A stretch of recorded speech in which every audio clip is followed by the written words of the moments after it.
Welcome to Massive Beers. My name is Matt. We do the beer stuff here.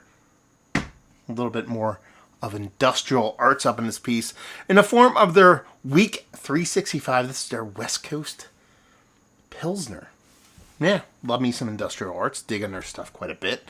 This is 5% alcohol by volume, lager brewed with Galaxy, Simcoe, and Cascade. I guess that's where that West Coast comes from, that big old Cascade. Not that you don't find Simcoe and Galaxy and West Coast stuff, but it's those. Well, Cascade is just West Coast for me. Anyway, this was canned a little over 2 months ago, and it is quintessential pattern industrial arts. Either they do this kind of triangular thing, or they do, let's move this beer down here. Oh, there's my glass. They do the triangular thing, or they do geometric octagons, hexagons, something like that. Anyway, yeah, there's this like little liquor store I don't really pop into all that much because they don't really have much to offer. But I was actually in the plaza doing something else, and it's like, I'll just go in. It's like, oh, hey, how you doing, little West Coast Pilsner? So, label-wise, I dig it. It's what industrial arts does, like I said. Beer-wise, that looks the part of a nice kind of crafty Pilsner. You know, by that I mean it's clear as clear could be when it comes to like typically a craft brewery. Now, industrial arts is quite large. It's not like they're a small brewery, so you know, as far as craft goes, they're one of the smaller, medium-sized, I guess, say breweries. They get decent distribution. But you're talking about a soft little haze. That's what basically what we mean by craft Pilsner. White as white can be had. And just that beautiful kind of snow globy, almost champagne-like kind of carbonation. So we're off to a very spillage start. Let's get a nose.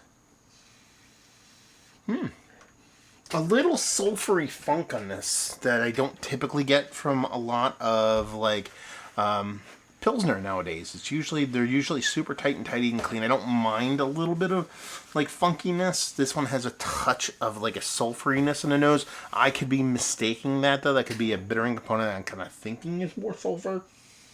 So I'm not going to sit here and get too beaten down by it or anything like that. But there's this really nice kind of little rankiness to it too, along with this nice soft sweet maltiness that's not over the top. It's a little bit bolder and bigger than what you typically expect from an Americanized style Pilsner, but it doesn't get super malty like old school kind of Euro Pils and stuff like that. But it smells really, really nice. Like I said, keeping that little sulfury thing at a arm's reach, that might be something a little bit else because my nose might be leading me down the path. Let's dive in. Cheers, y'all.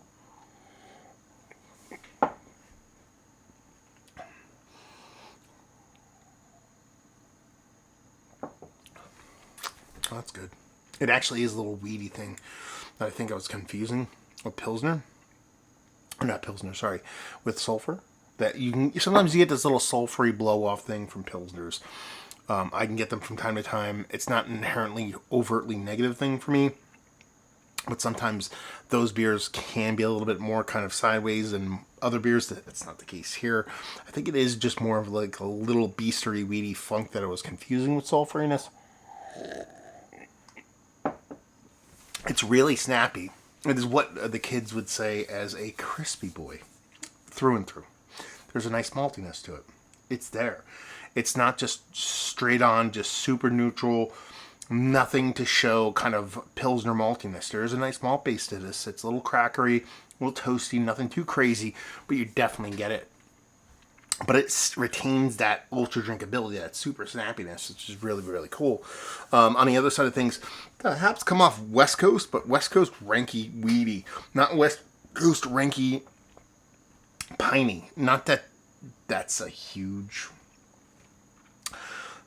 variant. You know, I think those two worlds clash quite a bit when it comes to kind of like West Coast hops, whether it be a resinousness versus a dankiness, and this is definitely coming off more in that danky component. I actually really, really like this. You know, no shit, Sherlock. Low ABV, 5% alcohol by volume, Pilsner. It's kind of in my wheelhouse.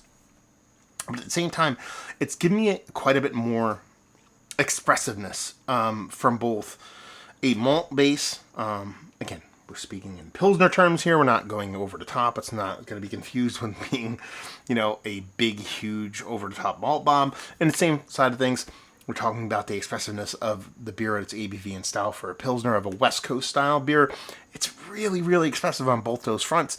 And it's given me a lot of stuff I don't typically get. I think that combination for me, it's the Cascade Simcoe combination, because I could almost see it getting like cat pee level Simcoe, which is something I miss near and dear to my heart, that you really don't get a lot of times on Simcoe nowadays. And I think what it is, you can't really breathe that out totally 100%. When you're talking about Simcoe being this huge addition in a lot of hazy IPAs, it tends to get lost in the shuffle with so many different flavors and profiles. But in something tight and tidy like this, a little Pilsner, just lets that little cat pee shine. And I think that's, that thing, I was like, a little sulfury in the nose, but I think it's more weedy cat pee things. So I think it's that Cascade Simcoe combination, which ends up flipping the script and becoming probably one of the more funner, on the fun, Pilsners that I've had as of late. Yeah, I'm not uber traditional. It definitely leans into kind of the American, let's mess with all the styles that do not belong to us, but I don't mind that. I like a little bit of creativity, and, picking this up at its price point, less than 3 months old in the Pilsner, craft Pilsner, made really well.